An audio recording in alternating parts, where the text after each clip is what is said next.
Welcome to At Home with Kelly and Tiffany, where naturally minded women gather together as we pursue simplicity and confidence in health alternatives so we can show up better in our busy lives and feel more at home in our bodies. Join your favorite home birth midwife duo for conversation, candor, and community. You're at home with Kelly and Tiffany. I'm Kelly. And I'm Tiffany.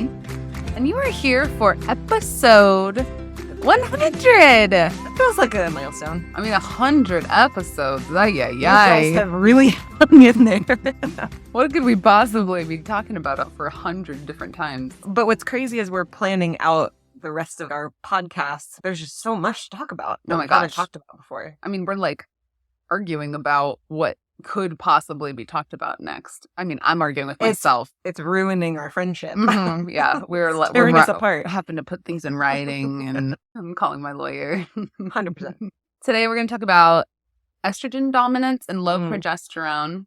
I feel like that's something that we get asked about a lot, and kind of like a hot topic. I don't know, hot topic, but just like more people are becoming aware of it. Yeah, I pulled Instagram for their like questions surrounding hormone imbalance in general. Yeah. And estrogen dominance was coming up so much. And a couple people were like, well, can you talk about low progesterone too? Yeah. God. I mean, most frequently related sometimes are one and the same, but have some distinct personality. Yeah, absolutely. So we can kind of unpack that a little bit today. But I would say by and large, 80% of the women that we treat with some kind of hormone imbalance are dealing with an estrogen dominance. Which is crazy.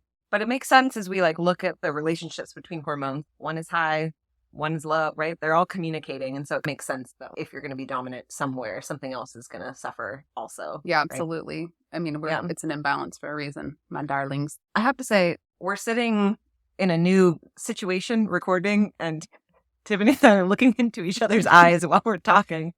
I had to hold myself back from laughing a couple of times. I like this. It's like we're having a conversation, which we always are, but there's something about making prolonged eye contact with you that I'm really enjoying. We'll see if it comes across in the episode. You guys can let us know. It's a very intimate experience. Yeah, that's good. I feel like we can resolve the 72 complaints that I had before we started this episode. You like one thing that's going on today, Tiffany. Yeah. Kelly's looking at you. That's great. I'm beautiful. Here for you. All right. Here. Before we dive in to this content, because I can imagine us talking about this quite a bit. Yep.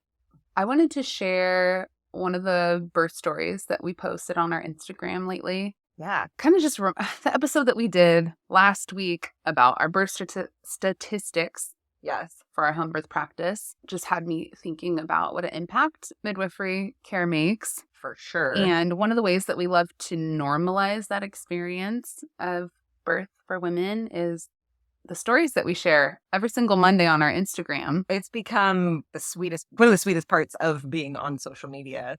For me, at least, is like sharing it and everybody just interacting with a snippet of the story. It's just really sweet. Yeah, I agree. So if you're not familiar with this aspect of what we share on Instagram, Kelly and I write the birth stories of the births that we attend with our clients from our perspective. And so we kind of unpack it from the midwifery perspective, but it doesn't really matter that it's the midwifery perspective. It's truly just the onlooker in awe of what a woman is doing practically on her own. Yeah, it's kind of incredible to be able to take, and it's usually not the entire story because we just can't put that in a caption, but to be able to grab the feelings, the emotions that we witness, and to be able to share that with people who don't get to see birth as often as we do or ever, or who are preparing to give birth themselves, or who are thinking about becoming pregnant, whether for the first time or again, to be able to be like, wait, birth can look like that. And sometimes we don't always share just like the beautiful, easy, straightforward stuff. And that too gets so much feedback too, which is great. But I am going to read one for you guys now. You wrote this one. I did. Yeah. So sit down, grab a cup of, I was going to say cocoa. Cocoa. Oh, we're not 12. Yes. Coffee. And you're going to listen to this birth story. Cuddle up with a blanket too. Okay. I'll do that. Do what I tell you, please. Okay. This is in a quote. You can't read that it's in a quote, but you will understand in a moment. No one in my family understands why I want a home birth, she said with a slight smile on her face that was holding back the tears welling in her eyes. Just because they don't ever want to deal with any of their own feelings doesn't mean I don't want to actually feel everything. I'm not afraid of feeling it all. I want to look it all in the eyes and meet it, all of it. She wiped her eyes and leaned in for a hug from her husband. Months passed, and one morning she called to let us know of a feeling that is different than the rest of them. I heard the shaking in her voice. I know what I said, but I'm not sure I'm strong enough now that I'm feeling it. Her voice began to trail off as she stopped to breathe through her next contraction. What did that feel like? I asked her genuinely. My baby telling me she's coming today. We laughed and celebrated these feelings. We decided that she would give us a call when she felt ready for more support from her midwives. Only an hour later, my phone rang, that familiar ringtone, and the first noise I heard as I picked it up was a deep moan. Come now. As I crept quietly, but urgently, into the second-floor apartment, I discovered Mom in her bathtub, with Dad stroking her hair, staring at him with longing in her eyes. Feeling all of this is a lot. I know, honey, but just because it's big doesn't mean it's scary. You're safe. I've got you. She smiled and breathed deeply as her next surge began to build. Just because it's big doesn't mean it's scary, she repeated to herself. Soon, these deep breaths turned to grunting. Stretching, burning, so much pressure. She continued to name her feelings as her baby effortlessly transitioned from one world to the next. As she reached down to bring her baby out of the water and onto her chest, they stared at each other in silence. Minutes passed when she broke that sacred silence as she spoke to her daughter. I know that was big for you. It was big for me too. But it's not scary here. We can feel this together. Oh my gosh, you're gonna cry. It's different reading it. We've never read these stories out loud before. Oh, Kelly, get a tissue. I need a moment. Oh, because That's you really remember Yeah, what it was like to be there and how important it is for those kinds of transformative moments to happen to women before they have to parent this little kiddo for the rest of their life. It's a big deal. Crazy. It's crazy, and what a sweet thing to be able to witness, even though we weren't there for long, to witness this like massive that now that family gets to take with them forever. It's never not amazing. I will say that. I mean, people ask me all the time if it becomes just like an old hat, and I'm like, not yet. Yeah. I mean, every single time I'm like, yeah, the baby. There was a baby in there. It came out. Sometimes I'm like, babies know how to come out. Kind of like look at the dynamics of everything, and you're like, I don't understand them. How does this all work? How does it? I mean, I could explain it in great detail. I know how it works, but it's the mystery just so of it. Yeah, that it is able to work. Yes, and it's like normal but miraculous. Crazy, wonderful. Okay, well, I had a moment. Yeah, I mean, we're primed to talk about some hormones. Yeah. Okay, so if you could just give an estimate right now, very quickly, of how many things you can do to just balance your hormones in general. If someone was like, tell me as many things as you can in the next 60 seconds. Yeah. I mean, how many things could you come up with? If I could talk that quickly, like probably 50 right off the top of my head. Yes. Yeah. Just very clearly, like some of them small, some of them really big. Yes. Yeah. But there's a lot of information out there about what it is that women are supposed to be doing in order to quote unquote balance their hormones. If you had to pick just one of those 50 things that you could rattle off for every woman to do, what would it be? That's hard. This is hard. I'm going to go with seed cycling though, because I feel like that one for me made a really big impact relatively quickly. Been like a couple years of doing it for me, but there's a lot, maybe even right below, but just like adjacent to number one. Yep. Maybe mine will be one of the ones that you could. I would say low glycemic diet. I just think that makes just an impact on everything. Yeah. I hate to say it. I hate to tell people to do it too, because you're just like, I realize this is going to radically change all the things. Yeah. And for sure. Mess with your brain and stuff. But you got to do the things that you got to do. Yeah. And I just think if anyone's going to pick a thing to invest 100% of their, What's interesting is both of ours are like food as medicine. ideas. For sure. Yeah. Yeah, of course. And I think a lot of other people are like, take the supplement or do this extra thing. Yeah. And really, oftentimes the simplest thing is what's going on inside of your body. Actually, you're fueling what's going on in your body. I remember I grew up with a close family member who had a lot of health problems in general, but a lot of them ended up stemming from like stomach type things. Oh, yeah. Or just, I guess, digestive issues. I remember being like 13 or 14 and discussing this thing with them and being like, but did your doctor say there's like any foods you should stay away from? And she was like, no. No, I can eat whatever I want. It's not food related. And I just remember even then, I'm still like, I don't know, 12 years out from the holistic lifestyle that I'll eventually lead. And I'm just like, really? It does not compute. Not at all. Yeah, that's a powerful form. Well, for those who are not familiar with estrogen dominance, or women who want a refresher or to just be reintroduced to the concept, how does someone know if they have estrogen dominance? It's not always really clear cut for everybody. So for sure. And I often think people are like, they come to us and they're like, I have some kind of hormonal imbalance. And then they're trying to piece together like what actually is it? Or they're just like, I don't know at all. There's too much information. Help me here. Like you were saying, it's almost always some of these same symptoms.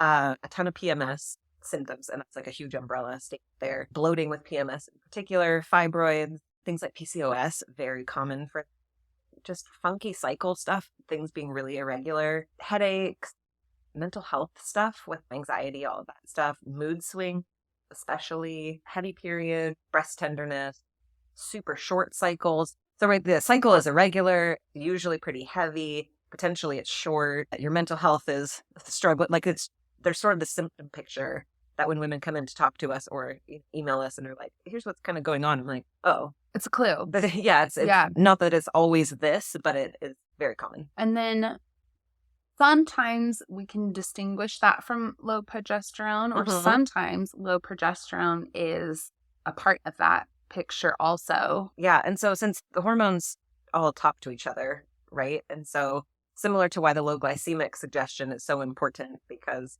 insulin's a hormone going to tell other hormones to do other things. And so sometimes when estrogen is too high, then sometimes progesterone is too low too. And these women usually are the ones who are coming in and are like, I spot a lot before my menstrual cycle. I have no libido, like no interest whatsoever. They may have a history of early miscarriage, potentially more than one at that point, craving a lot of sugar, talking the same thing about like how that insulin, your body's like, I need to find homeostasis somehow. What am I doing here? Yeah. Yeah. And so holistic medicine is an interesting piece to kind of digest because it's not an exact science. And so I think that can be really frustrating for some women.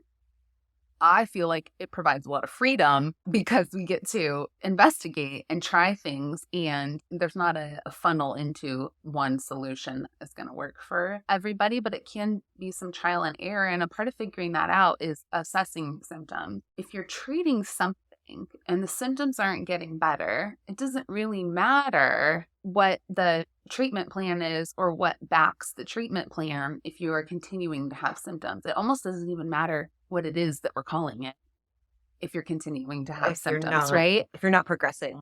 Yeah. So we want to be loose with the way that we talk about symptoms and diagnosing and such. But I would say symptoms are a much better indicator for an imbalance than anything that can be shown in lab results, because sometimes those just aren't sensitive enough. And also, who cares if your labs are great, but you're miserable in your body? Right. And this is where most healthcare providers, or the standard whatever's happening in our society, care providers, miss the mark. They're like, oh, well, your thyroid looks pretty good. It's definitely not thyroid problem. And I'm like, oh, let me see those labs, right? It's like one value. And I'm like, that's not helpful, right? Or your particular values may be in the normal range, but say a year ago, your normal range may have been very different, right? And so I completely agree.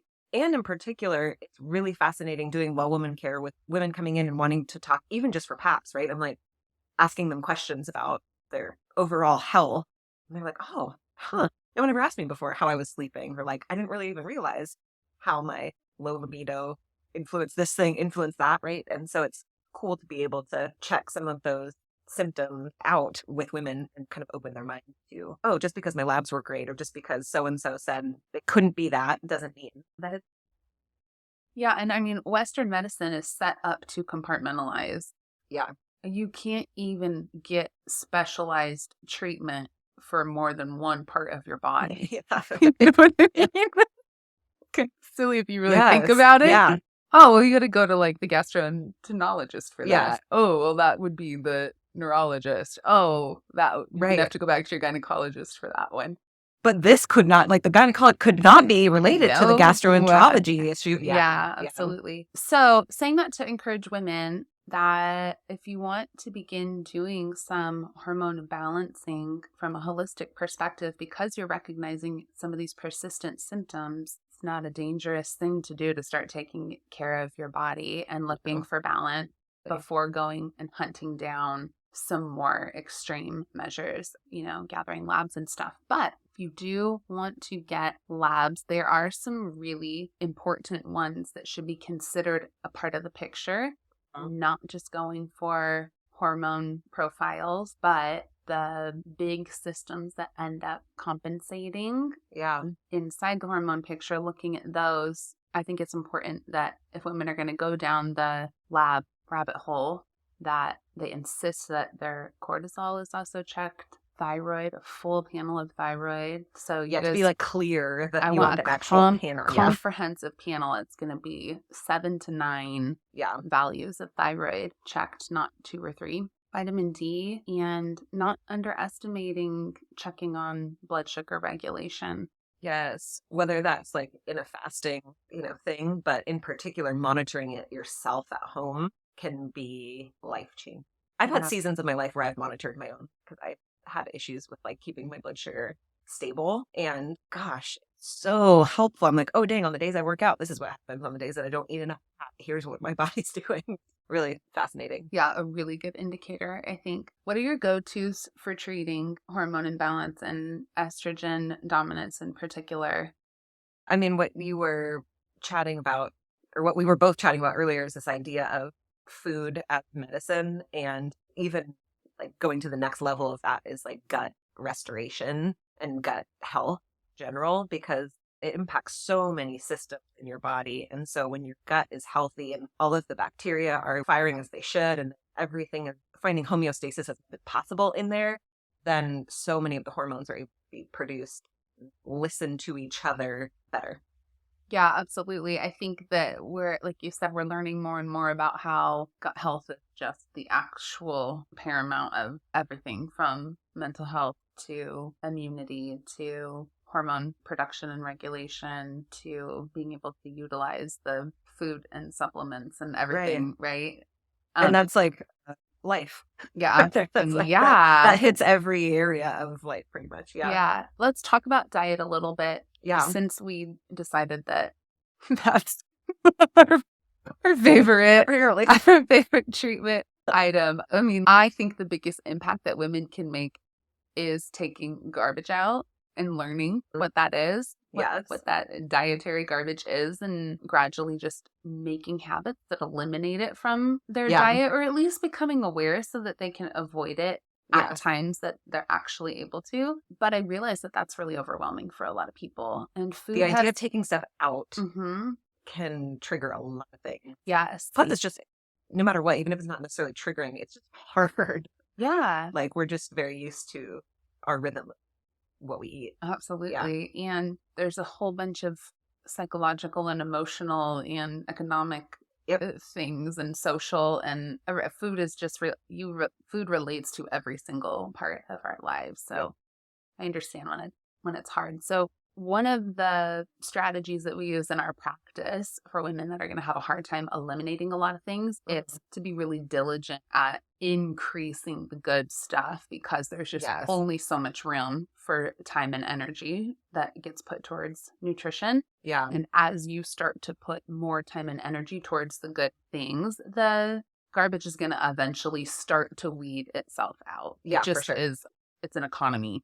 Yeah. And it's usually easier to add some things, even if it's one thing at a time. Like this week, I'm going to eat fish twice or even once, right? And be like, okay, that's different than what I've been, okay. And then the next week, I'm going to add this thing, right? And it absolutely can be baby steps. Yeah, if you're hearing this episode and for some reason you did not catch last week's about habit building, Yeah. I don't know, we could probably reference that habit building episode Every single time. every Yep. single time. Very applicable to when you have a big task in front of you, or even a small task but it just feels overwhelming. Yeah. How to break it down into meaningful, Yeah. bite-sized pieces. So the types of food that we want women to be eating who have estrogen dominant are first and foremost anti-inflammatory foods, because your body is completely inflamed if it is having a hard time metabolizing excess hormone. Yeah, absolutely. And I mean, if you can do a quick Google for like a ton of options, and there's an entire protocol that you can follow. Also, that is a massive undertaking. But starting to add in some of those things I mentioned, fish, but like green vegetables, adding more garlic, which I'm sorry, great for everybody. Everybody loves garlic. Ginger, turmeric, whether that is, getting some ginger root and adding that either to your foods or drinking tea from it, like little things like that you can start to incorporate that your body can be like, thank you. It's not only not inflammatory, but it actually works to help uninflame is not the word I'm looking for. Deflame. Yeah. We need to turn the flame down. And that's exactly what it does, right? Like on a little stove top, you're like, I'm just and turn it down a little bit, and maybe you don't do it the entire way all of a sudden, but these things will. Yeah, and absolutely something that should be a part of at least most meals in a day, but yeah, absolutely some part of an anti-inflammatory food should be a part of a daily diet. Yes. And we'll talk about supplements in a little bit, but eating the real food. Yes. Of course, yes, supplements can always kind of like pull up the rear if you need them to, but the more that you're able to actually connect food that you're eating and get a real form, the better. Yeah, the wholest version, the part that has come from the earth. Yes. Short of time as possible. Yeah. Is probably going to be what your body can utilize. Yeah. Best. Agreed. Antioxidant are another heavy hitter. That's pretty much every single colorful fruit and vegetable. So when people say, eat the rainbow. And then Skittles. Talking about Skittles. That would not be an antioxidant. Make a rainbow on your plate. But that is a great way to like have some fun with food too. Like I love eating. Like my go-to is not salads, but I love it when I'm able to like throw a ton of stuff in. I'm like, oh, it's kind of pretty to look at. Yeah, I mean, sometimes we get stuck in ruts where we're just like, yeah, carrots, right, tomato. Yep, here I am. And there's lots of other wonderful food to work in and try. And I think variety can go a long way. For what's great for that is like CSA boxes. Yeah, those get me out of my comfort zone. I've tried stuff like never tried in my life before because of those, which is great. Yeah, and it almost forces you to utilize it in potentially new creative ways too, which is kind of fun. For sure. Kind of fun if you're that kind of, if that sounds fun. Or just good and right. Yes. Fiber is a big part of estrogen metabolism, and that includes helping your probiotic to seed well in your gut. It includes bulking your stool so that you're eliminating your waste every single day. It includes just good, healthy digestion. Yeah. Are all reasons to have fiber, but paying close attention, that can also be a part of a sense of satiety for women. For sure. Want to feel fuller longer if they're not eating as many carbs as they once were. For sure. Fiber's a great way to do that. Dandelion, artichoke, asparagus, onion, garlic. Those are all really good prebiotics that are also fiber. I'm like throwing some asparagus and some onion and garlic. Sign me up. I mean, we've hit all 3 boxes with that combo, right? It doesn't have to be fancy or complicated. Nope. Not fancy or complicated. Fermented and cultured foods, of course, are going to be really high in probiotic activity, which is good for your gut, good for hormone metabolism. And then seed cycling, which is something that you brought up as your number one. Yeah. I mean, I kind of stumbled onto it through a rabbit hole on Instagram, and this was like a few years ago, and I didn't feel like I had so many period issues or like cycle issues at the time. My first few cycles after starting it and being consistent with it, I was like, oh, actually, apparently I did, because these are like the best periods that I've had. And so just the idea behind seed cycling is cycling between 4 different seeds in 2 different phases of your menstrual cycle. And the idea is that those particular seeds are helping the hormones that are trying to be produced in that particular phase of your cycle. We do have a freebie that we'll link in the show notes all about that, with some recipes, what seeds, where to get them, all that good stuff. Real good stuff. And we have an episode about it too that I'll put in show notes. So those of you who want to dive in can all the info there. Let's talk about supplements a little bit, because our Western culture just loves to shove a bunch of pills. And some of them can be just downright helpful, for sure. Absolutely. I think women have a really hard time trusting what should they be taking. Is it necessary? How can I make sure it's quality? Do I have to take this for the rest of my life? Yeah. So there's a few that we recommend in particular for women who are working towards a balance in their hormone. So probiotics is one. Of course, if you are eating fermented and cultured foods, that is going to blow a probiotic supplement the water. But if you are not into that, fermented foods, then probiotics are a great option for bulking that up and making that happy bacteria proliferate. So that's definitely one that we recommend. Vitamin D in particular. So we've talked about vitamin D a bunch, both on our social media and in previous podcasts, but it is responsible for transporting hormones, right? So we live in San Diego. I think there's this idea that like everyone's just going to have vitamin D like oozing out of their pores, right? We're just all so sunny. Yes, it's just right. The sunniest. And there's a lot of women who are very low in vitamin D, and a lot of it comes from hiding from the sun in our situation, right? Or not being exposed to it. And so that's a big one. We like it when it's with K also, like in some kind of, and so whether that's in a tincture form or like a small little capsule, but that's a great way to help it actually assimilate. B6, a great one. Methylated Bs in general are great for women, all, in general, but especially trying to balance their hormones. And then magnesium is every phase of life. We love it.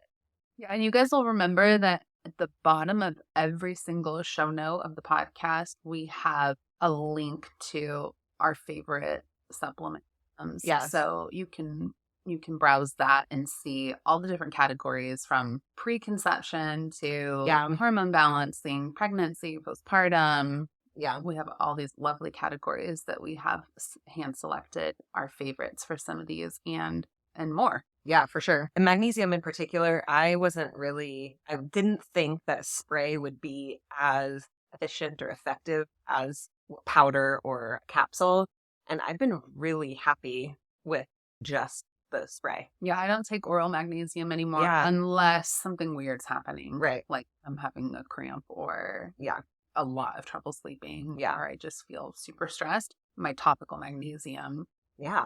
If I leave the house without it and I'm sleeping over someplace else, I'm like, I'm not going to sleep great now tonight. Wonderful. Yeah, very impactful for sure. And other lifestyle things, I think because it gets harped on so much, it feels judgy. Yeah. But it shouldn't be underestimated. No, not at all. Sleeping well, moving your body, appropriately, not too much, not too little, just being an absolute Viking about your stress. Yeah. Like ruthless on coping with stress. Yeah. And you can't take all the stress away, but how you manage it and how you breathe through it, how you tackle it, how you don't tackle it, all of those things can massively impact your well-being and your hormones. Absolutely. And then, in the same vein, like just being willing to be on a journey of lowering toxicity in every space. Yes. And for sure, we don't have it all figured out yet. And absolutely, I know things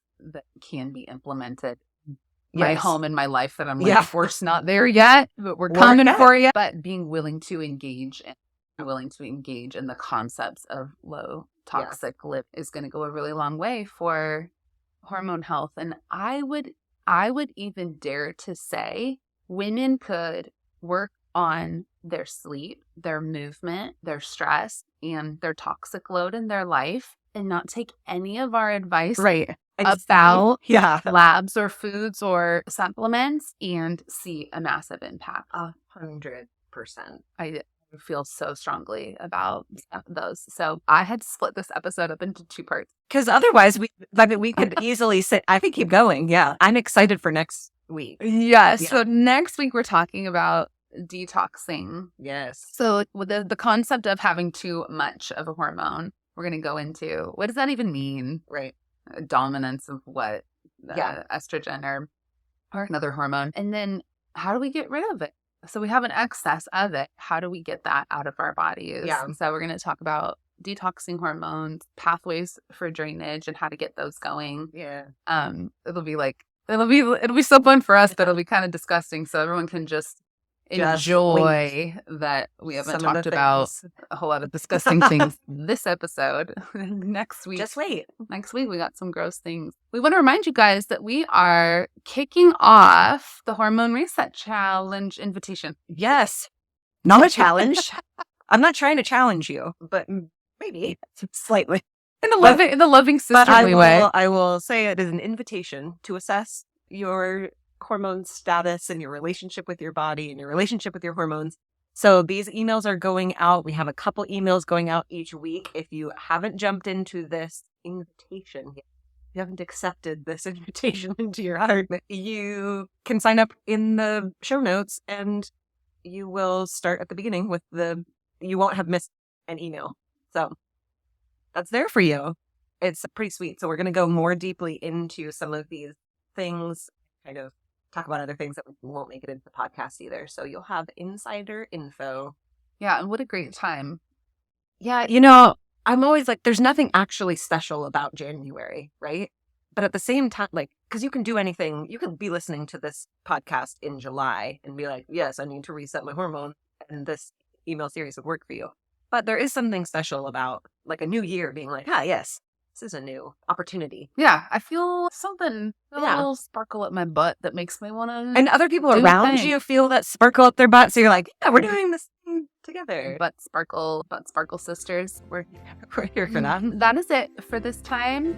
But excited to share with you guys next week and the week after that and the week after that. In perpetuity. But the detox convo will be great to listen to. All right, ladies. Bye. Bye.